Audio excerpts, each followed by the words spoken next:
And then I think Cole had a poem too. And then we'll put it to music, and we'll do a song and dance routine. Around the lobby. On a trip to London from Minnesota we came, little did we realize we soon would be lame.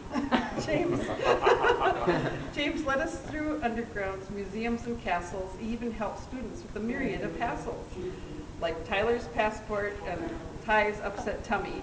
James answers our questions when we all sound like dummies. His stories and commentaries cannot be surpassed. James' sense of humor is really kick-ass.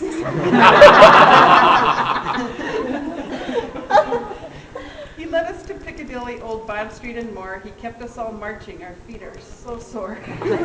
Time missed our city tour. In the hotel he was retching. We all crossed our fingers that it wasn't catching. Our tour guide, Doug Wood, was interesting and fun. We crisscrossed the city. Our adventure began. St. Paul's Cathedral and Buckingham Palace. We even saw a building that looked like a palace.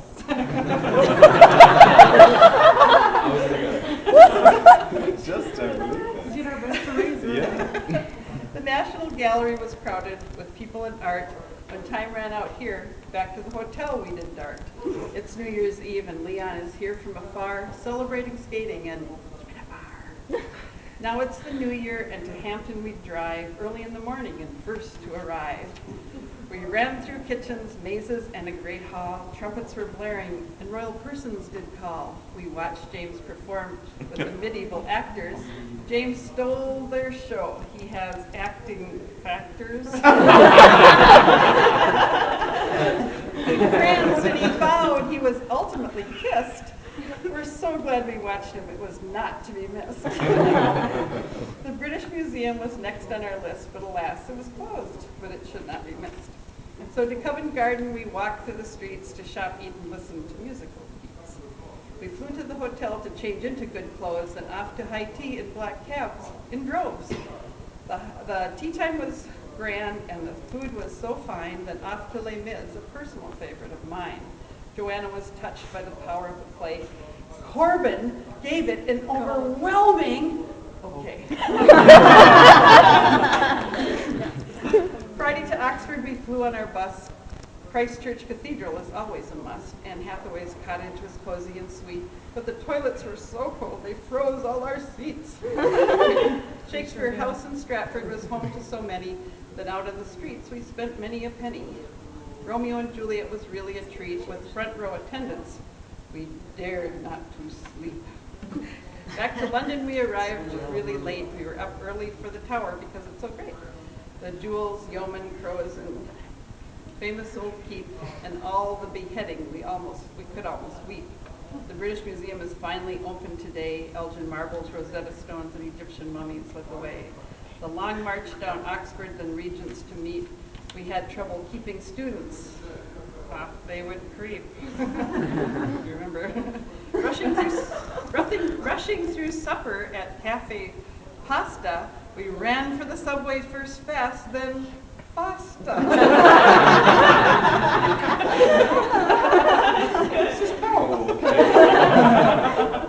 The tower was closing. We wanted to be there. The 800-year-old ceremony goes on. They don't care. We made it. We loved it.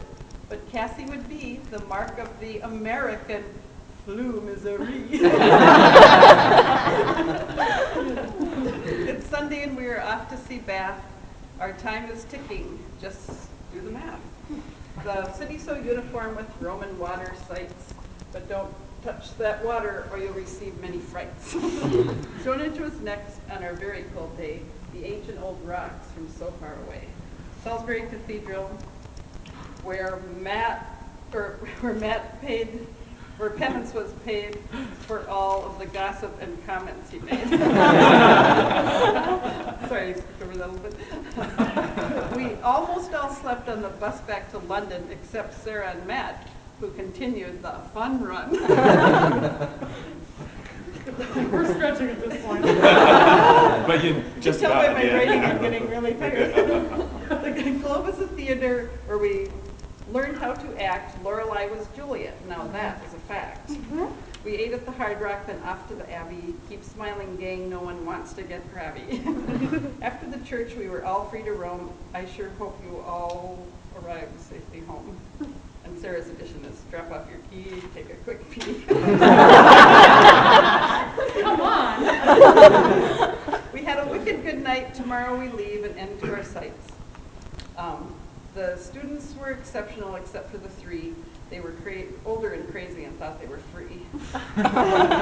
Red, Robin, Caitlin, Cassie all have scarves that they wrap. They look like a photo from a store like The Gap. Ardell kept us waiting while new clothes he claimed. Joel just sat fantasizing about some video game.